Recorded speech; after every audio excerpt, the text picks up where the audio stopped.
ଚାଉଳ ଡବାରେ ପକାଇ ଦିଅନ୍ତୁ ଏହି ଗୋଟିଏ ଜିନିଷ। ଆପଣଙ୍କ ଘରକୁ ଏତେ ଧନ ଆସିବ ଯେ ଆପଣ ଗଣି ଗଣି ଥକିଯିବେ। ଧନ ସମ୍ପତ୍ତିକୁ ଚୁମ୍ବକ ପରି ଟାଣିଥାଏ ଏହି ଗୋଟିଏ ପତ୍ର। ଯଦି କୌଣସି ନାରୀ କିମ୍ବା କୌଣସି ପୁରୁଷ ଯଦି ଚାଉଳ ଡବାରେ ଏହି ଗୋଟିଏ ପତ୍ର କେବଳ ପକାଇ ଦିଅନ୍ତି, 24 ଘଣ୍ଟା ବିତି ନଥିବ ତାଙ୍କ ଘରକୁ ଧନର ସୁଅ ଛୁଟିବ। ଘରେ ଉତ୍ପନ୍ନ ହେଉଥିବ ଶୂନ୍ୟରେ ଧନ ସମ୍ପତ୍ତି। ହାତଛଡ଼ା କରନ୍ତୁ ନାହିଁ ଏହି ସୁନ୍ଦର ଉପାୟ। ଚାଉଳ ହେଉଛି ମା ଅନ୍ନପୂର୍ଣ୍ଣା। ଆଉ ଏହି ପତ୍ର କେବଳ ଗୋଟିଏ ପତ୍ର ଚାଉଳ ଡବାରେ ପକାଇବା ଦ୍ୱାରା ଧନ ସମ୍ପତ୍ତି ଚୁମ୍ବକ ପରି ଟାଣି ହୋଇ ଆସିଯିବ। ହାତଛଡ଼ା କରନ୍ତୁ ନାହିଁ ଏହି ସୁନ୍ଦର ଉପାୟ। ଆପଣଙ୍କ ଘରେ ଯଦି ଧନ ଉତ୍ପନ୍ନ ହେଉ, ଯଦି ଚାହୁଁଛନ୍ତି ଏହି ଉପାୟ ନିହାତି ଭାବରେ ଥରେ ମାତ୍ର କରନ୍ତୁ। ଚାଲନ୍ତୁ ଜାଣିବା ଚାଉଳ ଭିତରେ ଏମିତି କେଉଁ ଗୋଟିଏ ପତ୍ର ପକାଇବା ଯାହା କେବଳ ଗୁରୁବାର ରାତ୍ରରେ, ତାହେଲେ ଧନ ସମ୍ପତ୍ତି ଉତ୍ପନ୍ନ ହୋଇଯିବ। ମନେ ରଖନ୍ତୁ ପ୍ରତ୍ୟେକ ତଥ୍ୟ।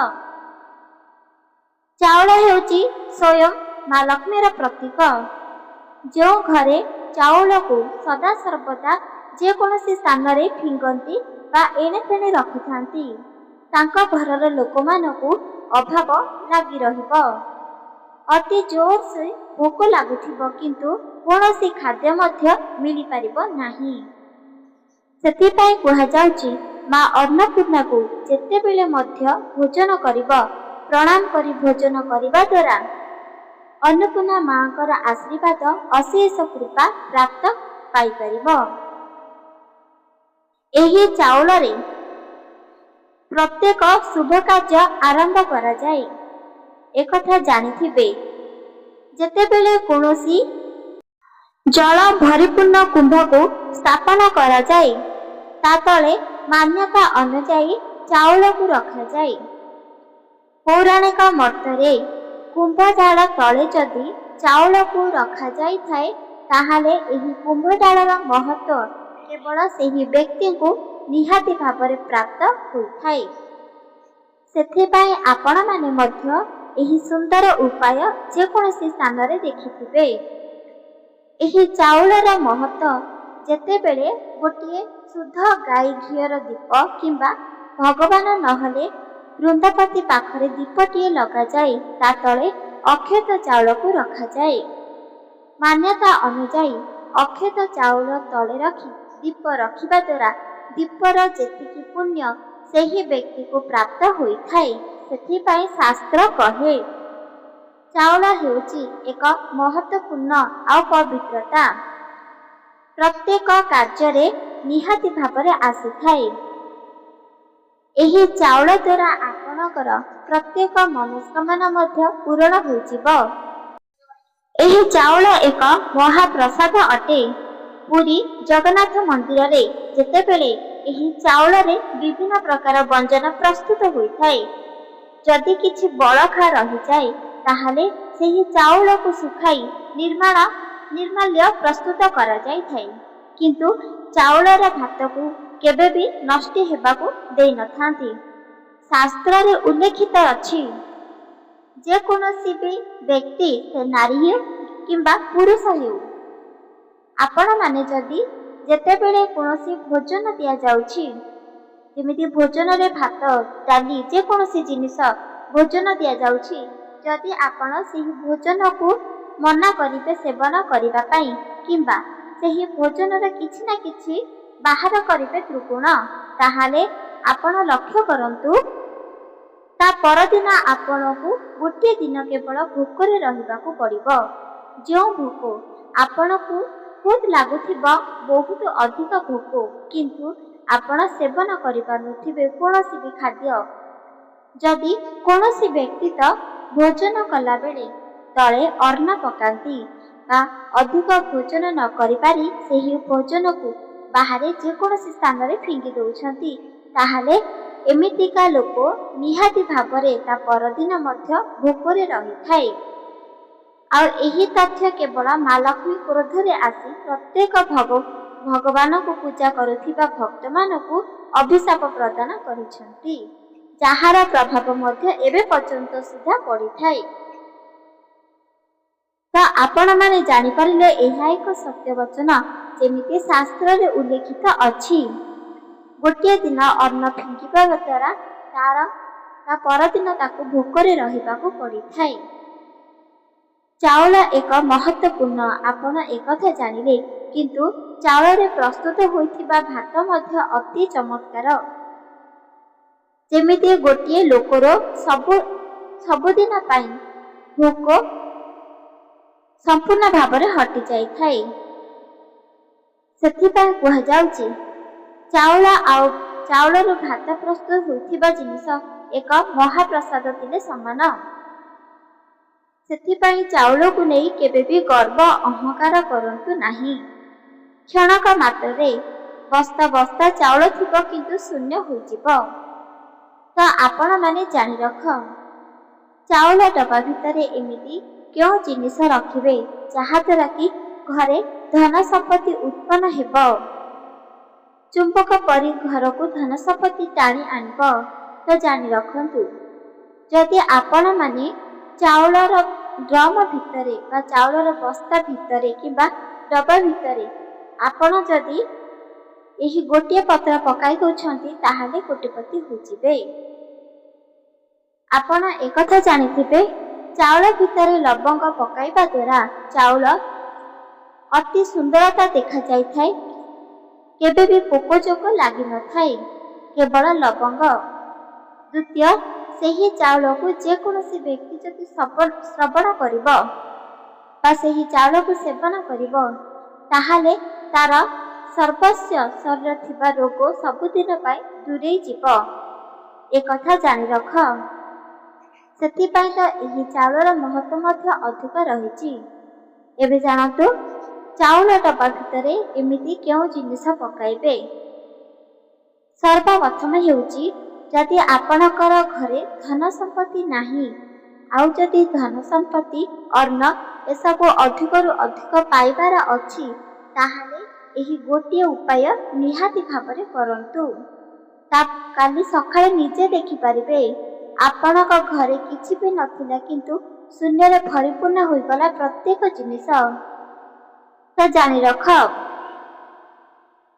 ଯଦି ଆପଣମାନେ ଚାଉଳରେ ପକାଇବା ପାଇଁ ଏକ ପୁଟୁଳି ପ୍ରସ୍ତୁତ କରିବେ, ଆଉ ସେହି ପୁଟୁଳିକୁ ଠାକୁରକୁ ଲାଗି କରି ପୁଣି ଆପଣଙ୍କ ଧନ ରଖିଥିବା ସ୍ଥାନରେ ରଖିଦେବେ, ଦେଖିବେ ଧୀରେ ଧୀରେ କରି ସମ୍ପୂର୍ଣ୍ଣ ଭାବରେ ଦୁଃଖ କଷ୍ଟ ଦୂର ହୋଇଯିବ। ଏହି ତଥ୍ୟ ପ୍ରତ୍ୟେକ ବ୍ୟକ୍ତି ମାନିବା ଚଳିବା ଅତି ଉଚିତ ହୋଇଥାଏ। ଏବେ ଜାଣି ରଖ ପୁଟୁଳି। ଆପଣମାନେ କିପରି ଗୋଟିଏ ପୁଟୁଳି ପ୍ରସ୍ତୁତ କରିବେ। ସର୍ବପ୍ରଥମେ ହେଉଛି ଗୋଟିଏ ଲାଲି କପଡ଼ା।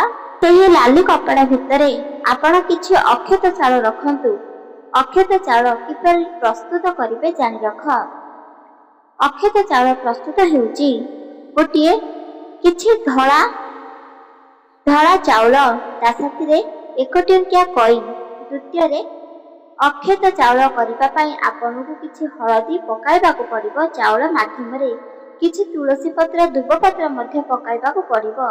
ଯଦି ଆପଣଙ୍କ ପାଖରେ ଦୁବପତ୍ର ଆଉ କୋଳି ପତ୍ର ବିଲକୁଲ ବି ନାହିଁ ବା ବରପତ୍ର,